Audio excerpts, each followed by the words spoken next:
Tara na guys, samahan nyo kami gumawa ng macaroni salad. Dahil ngayong araw na to, November 6, ay kaarawan ni nanay. Kahit 2 months na siyang wala sa amin. Ayan, pinaghahanda pa rin namin siya kahit papano. Nalala pa rin namin yung kanyang kaarawan. Kasi,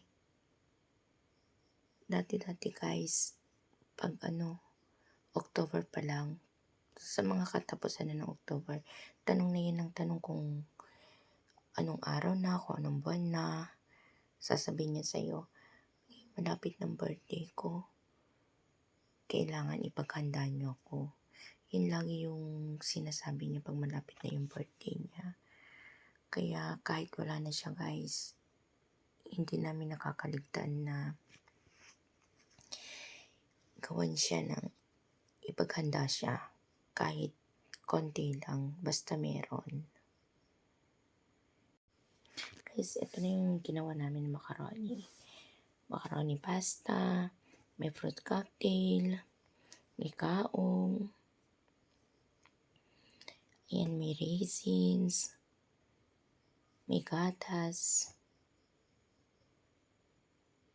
ayan, may cream,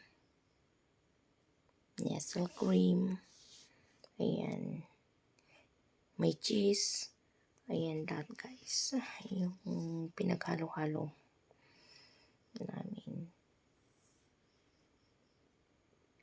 para masarap naman yung macaroni ni nanay.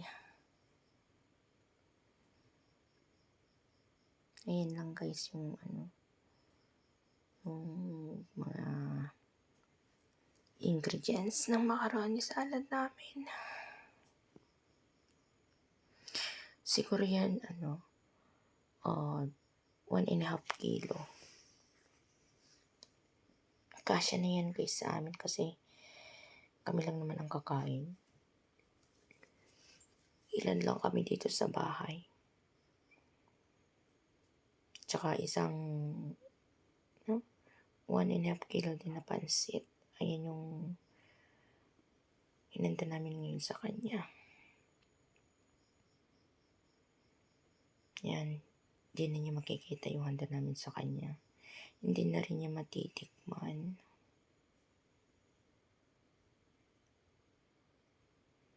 Pag ganito, naganda kami sa kanya, tuwang-tuwa siya guys.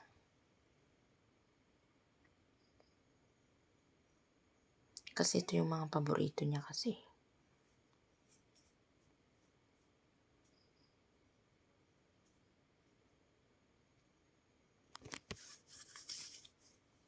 Tsaka isa sa paborito din niya yung cake.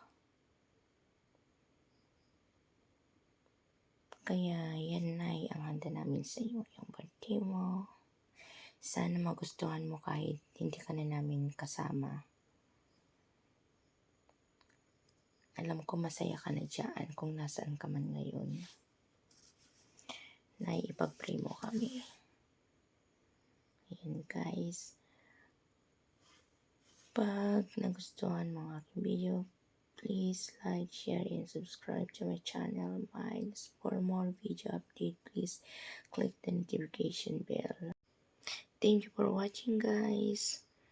Bye-bye. Love you all.